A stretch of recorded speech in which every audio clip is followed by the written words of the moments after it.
Hello there, Lunar Squadron, welcome back to the channel, and welcome to another Star Wars Outlaws video. If you guys are in touch with us on Twitter, you will have seen that Nick and I are both playing Star Wars Outlaws right now. However, we're not going to be sharing our impressions of the game just quite yet.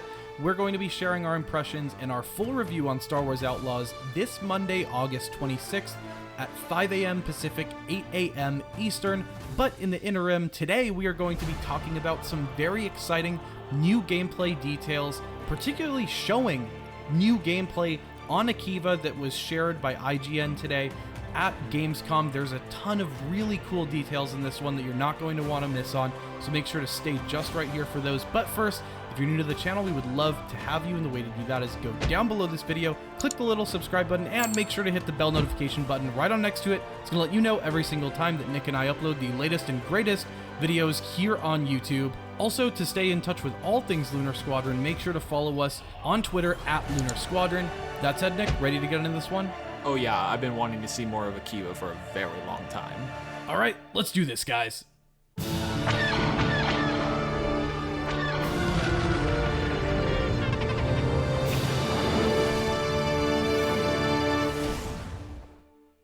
Now, first things first, Nick, I want to talk about the quality of this video because, unfortunately, IGN, they've just let us down one more time when it comes to compressing these trailers. This trailer is uploaded in 1080p, not the usual 4K 60 that you're all used to seeing on the channel. So that's a little unfortunate because I would have loved to see Akiva in beautiful 4K because it looks really great, doesn't it?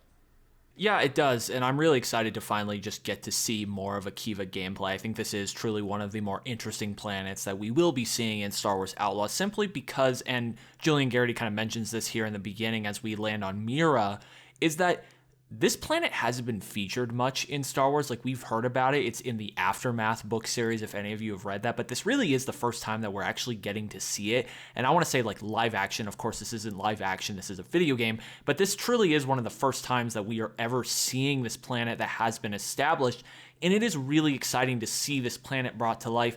And I really do love just the vibe of it. It kind of reminds me of, we mentioned this in our last breakdown of gameplay, it reminds me of an Indiana Jones adventure, you know, somewhere in South America or Southeast Asia. It just has those action adventure, Uncharted, Tomb Raider vibes. And one thing that I really am enjoying about what Massive is doing with this game, Andreas, with the location specifically, is just bringing us to a bunch of different biomes and having that open world experience in a bunch of different biomes. If you guys really think about it, we have Tatooine, you get that deserty vibe, but it's also a very familiar vibe. It's a planet that we all have grown accustomed to, and there's locations that we love. So we're going to get to visit these locations finally in a massive open world game. Then you have Kijimi, another known planet, and you get more of that snow vibe. And then we have this new planet, Toshara, so you're getting kind of those plains and savanna type vibe. Here we have Akiva, you're getting that jungle vibe, and of course Canto, you're getting more of that like kind of Caribbean vacation spot biome. So just a lot of different types of experiences going on here in terms of the biome and what you're going to experience in the open world. It's not going to just be more of the same every time you go to a new planet. So that's one thing that I really do like that Massive is doing with their locations. Thanks to War Thunder for sponsoring this video. War Thunder is the most comprehensive vehicle combat game ever made. Whether you appreciate military history or just have a soft spot for the aviation industry like we do, War Thunder offers a highly immersive experience and is free to play on PC, Xbox, and PlayStation. We've spent countless hours leveling up our aircraft from World War I era biplanes to the latest jet engine planes of the modern era. Join us and a community of over 70 million players worldwide in epic PvP battles as you take control of over 2,500 tanks, planes, helicopters, and ships. Every vehicle is intricately modeled down to its individual components, like engines, fuel tanks, weapons, and crew, all susceptible to damage or disabling from enemy fire, and different types of armor, shells, and missiles behave just like their real-world counterparts. Use our link in the description or pinned comment and play War Thunder for free today. You'll get a free bonus pack that includes multiple premium vehicles, premium account, exclusive decorations for your vehicles, and more. Yeah, there's definitely going to be a lot of variety here, like you mentioned. They're really hitting on all of the different sorts of biomes that you could explore in the Star Wars universe. And after seeing this, I'd like to see more of Akiva in live action, because this was a really unique opportunity that Massive had with this planet, because this is one of those planets that did exist in the Star Wars lore before they created it, but they had an opportunity to introduce so many people physically to Akiva, because of course we had the descriptions of Akiva and the Alcazar in Aftermath, but they get to really paint those words with this game, so we all get to experience Akiva and actually see what it looks like. And Nick, from looking at it, I'm very impressed with how many buildings there are in Myrra. It kind of reminds me almost of like a favela area in Brazil, with all of the buildings littered throughout a tropical backdrop. And speaking of that, you can see the whole map here, and you can see just how large this map looks, and it looks like there's more jungle than city in this environment. But one thing I'm curious about is, when it comes to that city, how much of that area is explorable? How many of those buildings can we go into? Because I'm really excited to actually dig in there and explore around this place and see it really for the first time. Yeah, me too. And here, speaking of first time, we're really getting to see the loadout menu for this game and transmog in action. That there is that Crimson Dawn outfit. If you guys have been keeping an eye on the channel, you will know that this is something that I am incredibly excited about when it comes to this outfit. Like, this is going to be my go-to outfit. I don't know what it is. There's just something about the black with the gold trim that looks so good. I love this outfit. It's my favorite one that we've seen from the game so far. And of course, if you saw our customization video, you guys know we were talking about how, like, when you have the full set equipped, there will be special abilities that are unlocked and certain bonuses. And then you will see that certain types of customization options give you gameplay boosts. And you're seeing that from this menu here. So I really appreciate Massive and IGN actually showing off this menu, because this is something that we've wanted to show for a very long time and really talk about. And we've talked about it, but we've never really been able to show it. And here we finally get to just show you what we were talking about. So I really did appreciate that. And you guys see the different customization options in this game. It is going to be like the belt, the top, the pants, and of course the options for nicks and a couple of charms. No, it does not look like, at launch at least, you're going to be able to change your hair. I know that is something that a lot of people have been talking about in our comments, so if that is something you are disappointed by, unfortunately it doesn't look like that is going to be in this game, so feel about that however you will. But it is really nice to finally get to see the user interface, because I think that is one thing, Andreas, that you and I really did enjoy from our time playing the game, was the user interface for this game is very clean. Yeah, it is. And I think naturally I can see why people wanted certain customization features like hair, because if you were playing Star Wars games, you know that Jedi Survivor did a very great job with this. Everybody was talking about mullet Cal. I mean, how many people put a mullet on Cal? And no mullet K here, huh?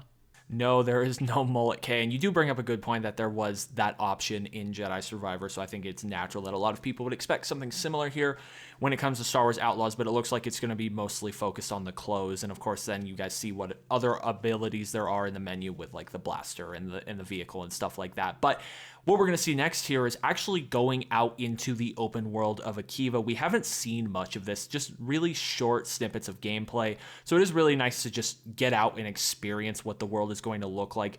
And, you know, it really is unique, Andreas. I can't think of many Star Wars planets that we have seen up to this point that really look like this. Like, I can think of a handful that we've seen in live action, but this really does feel like a unique experience and something new, but also somewhat familiar with the Star Wars elements to it. Like, of course, we see the Imperial shuttle coming into land, and there's just these cool Star Wars elements littered throughout with like the moisture evaporator type stuff. And it feels like Star Wars, but it also at the same time feels new. You know, one thing that I was expecting more of was this heavy downpour of rain that we're seeing right here. And earlier on, it looked like it wasn't raining that heavy. It was almost like a more of a lush and brighter experience on this planet. And here we're getting to see the true colors of Akiva. Of course, Akiva known for its large rainstorms. That's something that we were expecting right away, just initially reading up on this planet and what we should be expecting out of this planet. We knew that throughout Myrra, people use the electricity from lightning storms to power the city, and that the lightning plays into Myrra and into this planet so much. And here we're getting to see that in action. And I wish that I could see this in full 4K, because here, there's a lot of haziness to this gameplay, unfortunately. But it looks like underneath all of that 1080p haze, we have some really good looking ray traced reflections on this Imperial base. You can see that Kay looks like her full garb is soaking wet from that rain, and I'm sure underneath all of this IGN compression here, this is going to look pretty good. Yeah, I sure hope so. One thing that wasn't made really clear by this sequence and this showcase was what this was being played on. It does have Xbox controls if you pay attention, but at the same time, if you play a game on PC and use an Xbox controller, you will get Xbox controls. That's what happened for us during our preview event. So it's not really clear if we're looking at console gameplay here or PC gameplay. It's just really not clear. I would love to get some clarification on that, just because I don't think we've seen much, if any, console gameplay out there. I think a few people at the preview event got to play it on an Xbox, but we haven't really seen much PS5 gameplay. So I think it is important to just note the differences and showcase the differences on what someone will expect having played the game on a souped up PC like we did at the preview event, and what the release build will actually look like on a PS5, because the PS5 hardware is just not as good as what we were playing on at the preview event. So I would just like some clarity on whether this is PC or Xbox gameplay. If any of you guys can tell or happen to know and saw somewhere that they said what this was played on, please let us know down below in the comments. But what we are seeing here, Andreas, is just kind of one of those stealth sequences that is really made famous, I guess I would say, by Ubisoft. This truly does feel like an Assassin's Creed sneak into an area type event. And we're just seeing it here with the Star Wars filter behind it. And I think this is an experience that we're going to have a lot of in this game on the various different planets and missions, is a lot of infiltrating Imperial bases or infiltrating syndicate areas and outposts and hideouts. So I think this is going to be a gameplay feature that you guys will be seeing a lot. And I know some people out there really love this type of stuff, and I do know a lot of people out there are not going to appreciate this sort of gameplay loop. And one thing I do want to say about this showcase, kind of speaking of that, is I think this game is not, at this point, will not change the hearts and minds of people. I don't think the showcase is going to do anything in regards to that. I think it's, like you said, really exciting to see new gameplay and see the customization menu finally and all of that stuff. But I do think now that we're just a handful of days out from release from this game, however you feel about this game is how you are going to end up feeling about this game. I don't think this showcase is going to all of a sudden make the people who hate this game be like, you know what? This game actually looks really cool. But at the same time, I think if this is a game that you are excited for, like both Andreas and I are, getting to actually see the gameplay from the different planets that you will experience and the cool Star Wars references and the cool Star Wars lore will make you even more excited about this game. So I think it's just really cool to see Akiva, but I don't think this is going to do anything to change the minds of anybody. Yeah, I mean, that's a really good point, and I think that's going to go to the heart of the division of how people who are Star Wars fans might look at this game versus people who are just kind of checking this out because they may be interested, they may be looking for something to play, and they might not really be into Star Wars. Like for us, full disclosure, if you guys didn't know or didn't realize by now, we love Star Wars. This is one of our favorite IPs. We've always loved playing Star Wars games, and so for us, just the nature of seeing this game on Akiva is exciting to us because it's showing us a new planet that we've heard about and we want to see it for the first time. And so just seeing the planet, just seeing the Alcazar, which is the bar in the capital city of Myrra, just seeing the capital city of Myrra is very exciting to us. And so that might not hit the same for other people, and we totally understand that this game might not be that game for non-Star Wars fans or people who are just kind of the casual watchers of Star Wars who might not really dig deep and nerd out about all of the different lore. But for us, it looks like Massive has done their homework in terms of the lore from both our early access playthrough and things that we're seeing in this gameplay demonstration. It looks like they have those signature little hallmark Star Wars details. Just looking around this Imperial base, for instance, it looks like it has those signature Imperial architectural features. They've really nailed those sorts of details down, all the way down to the terminals that you're hacking and getting into other rooms through.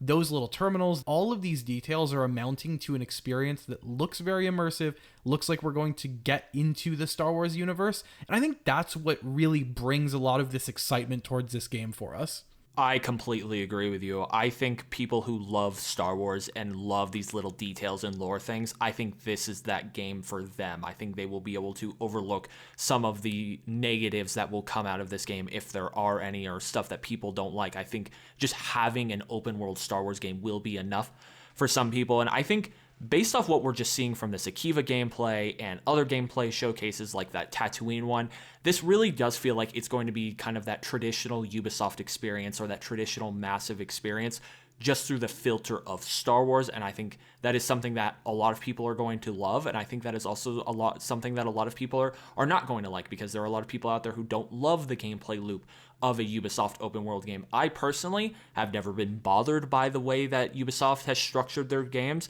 and to finally have one in the Star Wars universe and not, say, an Assassin's Creed game, although I love Assassin's Creed, it's really exciting for me, because it is, again, like we're seeing here, it's an open world Star Wars game. I'm very excited to get lost in the universe and just run around these Star Wars planets, run around Tatooine, a planet that we know and love, and to actually be able to go to Mos Espa or Mos Eisley or wherever we're able to go and just see this gigantic city finally and interact with it in a way that we really haven't been able to outside of a handful of games like Lego Star Wars The Skywalker Saga and a couple games before that, but really in a current 2024 situation is really exciting to me. Don't forget to use our link in the description to play War Thunder for free today on PC, Xbox, and PlayStation. And get this free bonus pack that includes multiple premium vehicles, premium account, exclusive decorations for your vehicles, and more. Anyway, guys, let us know down below in the comments your thoughts on this Akiva gameplay showcase that we got today. Are you excited to visit Akiva, explore around? How do you feel about Akiva? It's kind of this new experience in Star Wars. It's cool to finally see a planet that has been established actually make its way to the screen. What planet are you guys excited to run around and explore? Is it Tatooine? Is it Akiva? Is it Tashara? Let us know all of your thoughts down below, and just let us know how you're feeling a few days out going to this game. Are you guys excited? Are you a little more concerned now from some of the stuff you've seen? You know, we just love having these conversations with you guys, so definitely let us know your thoughts down below. Anyway, that is going to do it for us for this one, guys. Thank you all so much for watching, and as always, we will see you all next time.